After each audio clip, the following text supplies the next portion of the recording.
Martineau. Le préféré du règne animal. Bonjour, les petits lapins. Je pense que Stéphane Roy est la personne qui m'impressionne le plus dans le milieu du showbiz au Québec parce qu'il génère tout le temps des projets. Il est toujours occupé, pas une scène de subvention. Il réalise des films, Christy, il les écrit, il joue dedans. Il monte des pièces de théâtre, il les écrit, il joue dedans, pas une scène de subvention. Puis il a tout le temps les 4 ronds allumés avec plein de projets. T'es hallucinant, de machine. Mais tu sais, c'est juste ma nature, en fait. Je fais ça par... J'ai pas le choix. C'est la seule chose que je peux faire dans la vie. J'ai toujours fait ça, donc je me vois pas faire d'autres choses. Et les projets, des fois, arrivent en même temps parce que, bon, ça fait des années qu'on travaille dessus. Il y a une opportunité, puis on les fait. Mais effectivement, sans subvention, sans argent. Ouais, c'est vraiment parallèle. Ouais. Écoute, Stéphane, là, ton prochain projet, c'est une pièce de théâtre que tu as écrite, tu vas mettre en scène, tu vas jouer dedans, tout ça. C'est sur l'histoire de la lutte et ça s'intitule « Si Dieu le veut ». Pourquoi « Si Dieu le veut » ? Parce que Édouard Carpentier finissait toujours les émissions avec « À la semaine prochaine, si Dieu le veut ». Et moi, au début, on m'a proposé ce projet-là. 2 amis m'ont proposé ce projet-là. C'est Marilyn Bastien qui fait la mise en scène. Okay, et mes amis m'ont demandé « La lutte, ça t'intéresse-tu » ? Et ma réponse a été « Pas vraiment. Moi, j'ai jamais vraiment cru à ça, la lutte. » Mais ils disaient on trouve ça intéressant socialement, tout ça. » Puis je me suis remémoré un souvenir avec ma grand-mère quand j'étais jeune et on revenait de l'église. Elle habitait en face de l'église. Puis on avait prié, tu sais, tendre l'autre joue, puis tout ça, puis tout ça. Puis là, on rentre à la maison en face. On allume la télé le dimanche matin à 10h ou 11h à peu près, ça dépend des émissions, puis il y avait de la lutte. Et là, elle se transformait en un démon assoiffé de sang, arrachait la tête, arrachait les bras. Puis là, moi, j'étais petit, j'avais 9 ans, puis là, j'étais là, comment ça, on vient de dire, tant l'autre joue, puis elle était là, puis elle voulait tellement que les rougeaux, ils frappent Mad Dog Vachon, puis tout ça, puis elle était vraiment, elle se transformait, elle me faisait presque peur. Puis là, j'ai réfléchi à ça quand ils m'ont proposé ce projet-là, puis j'ai dit, il y avait quelque chose d'autre en dessous de ça.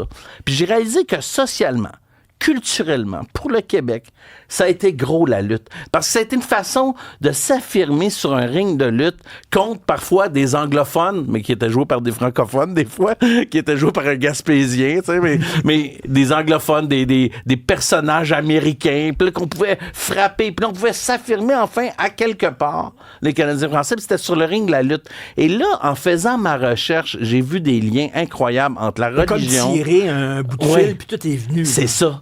Et ça a duré 6 mois, l'écriture de ça, et ça m'a passionné. C'est une pièce documentaire. C'est un théâtre documentaire, effectivement. Je suis accompagné d'Amélie Grenier, qui joue ma grand-mère Marie-Ange Laflamme, qui est complètement déchaînée, et du prêtre Martin Larocque, qui est le curé. Et les deux se pognent, hein. Ma grand-mère se pogne après le curé, parce qu'elle est tannée de se faire taper sa tête par le curé. Mais quel est le lien entre la religion puis la lutte? Beaucoup. La lutte, ça se passait souvent dans les sous-sols d'église, les salles paroissiales. Oui. C'est pas pour rien, hein. En bas, on gueulait, on se faisait frapper, puis en haut, on demandait pardon. Il y avait un petit lien là, mais il y avait un grand lien pendant des décennies de temps, les francophones ont été menés par le bout du nez, par la religion, puis aussi soumis par les Anglais. Il faut quand même le dire. C'était ça, notre réalité.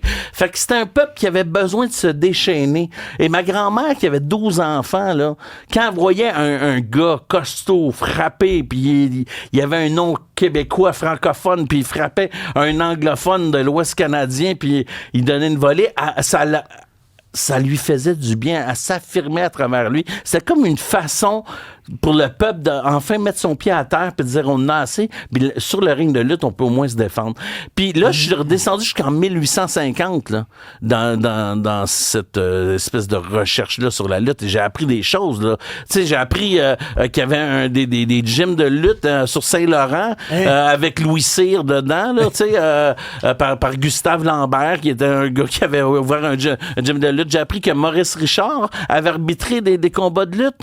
Et dans les combats qu'il arbitrait, c'était avec Yvon Robert, qui est vraiment la première idole sportive du Canada français avant Maurice Richard. Mais les deux se retrouvaient sur un ring de lutte au Forum, tu sais. Mais tu sais, on connaît aussi la passion que Robert Lepage voue pour la lutte. Puis là, tu te dis, attends une minute, Robert Lepage, la lutte, what the fuck? Ben, Robert Lepage, j'en ai fait un spectacle très explosif avec des combats. Tu sais, moi, j'en ai vraiment fait mais quel est le lien entre la lutte et le théâtre? Ah, il y en a beaucoup. Écoute, ce n'est que du théâtre. On te met sur scène même deux oppositions claires, là, tu sais. Deux personnages qui sont en opposition plus claire que ça se peut pas, là. Tu sais, t'as le méchant, t'as le gentil. Et l'arbitre, qui joue un rôle important, il représente la justice, tu sais. La justice qui voit pas le mauvais coup. La justice qui laisse passer une tricherie, un peu comme en 1995, si on veut. Et les gens qui savent que c'est arrangé, mais qui embarquent quand même, puis qui essaient d'oublier le fait que c'est arrangé. Il y a quelque chose aussi, oui, là. La suspension de l'incrédulité. Suspension of disbelief. Oui, donc tu as besoin de... Moi, j'y croyais zéro, hein. En passant, quand j'étais jeune, j'étais là, même à 9 ans, j'étais là, les coups ont de l'air fake, tout ça, je comprenais pas.